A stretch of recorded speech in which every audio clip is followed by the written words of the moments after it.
of a company under Companies Act 2013. Now I will take you to Companies Act 2013.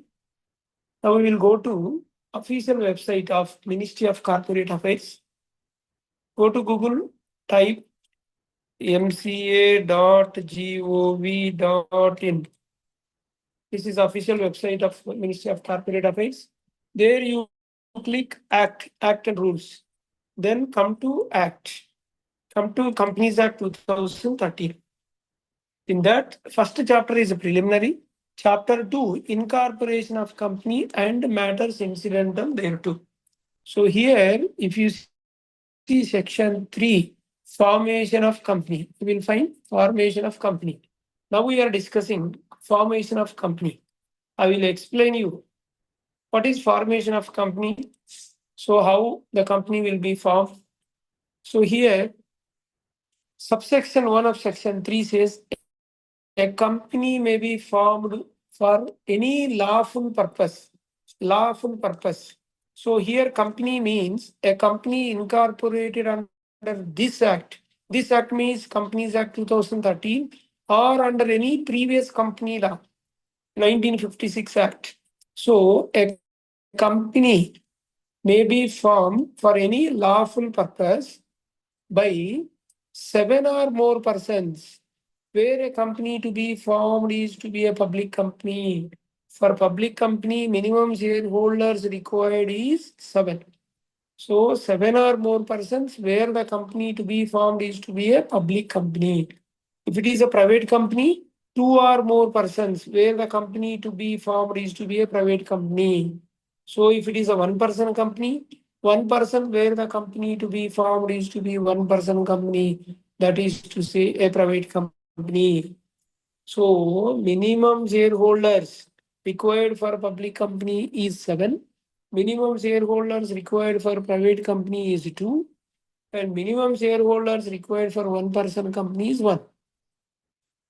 And this is what the requirement of minimum shareholders for private company, public company, and 1-person company.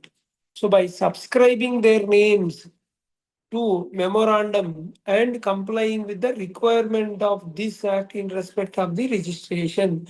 For registration of public company, minimum 7 members are required. For registration of private company, minimum 2 members are required. For registration of 1-person company, minimum 1 shareholder is required.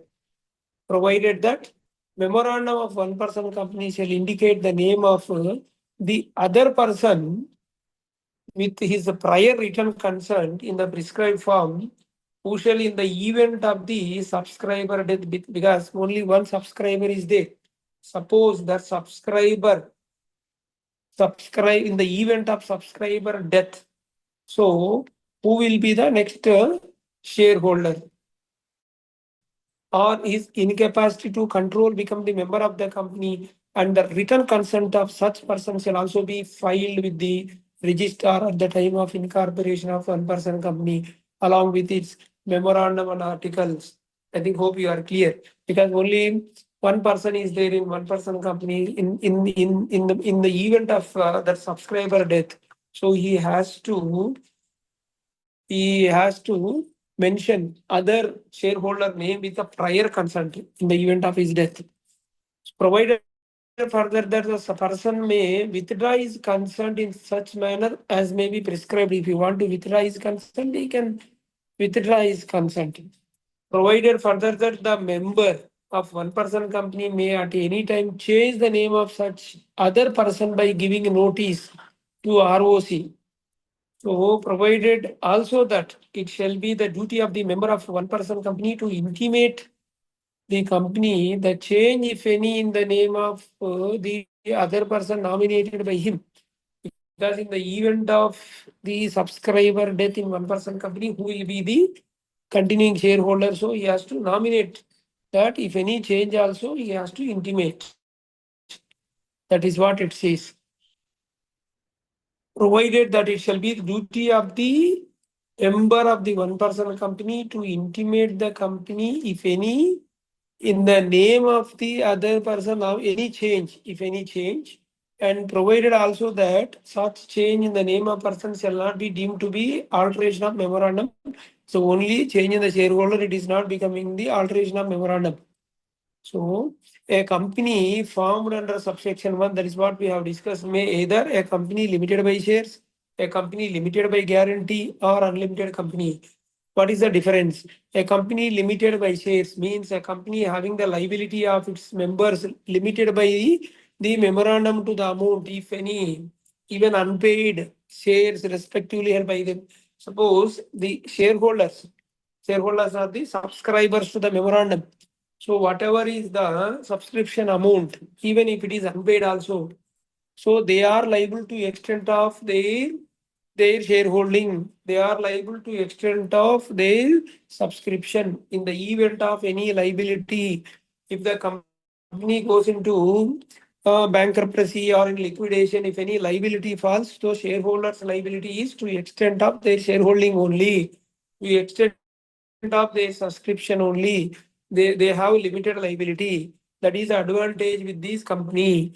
That is advantage with the limited liability company. So their personal assets are not liable. So if any liability arise also, company assets are liable, and the shareholders, the subscription amount to extent of that subscription only liable. If any company limited by guarantee, so that guarantee up to the guarantee amount only liable. So means the company having the liability of its members limited by the memorandum to such amount as the members may be respectively undertake to contribute to the assets of the company in the events of it is being wound up.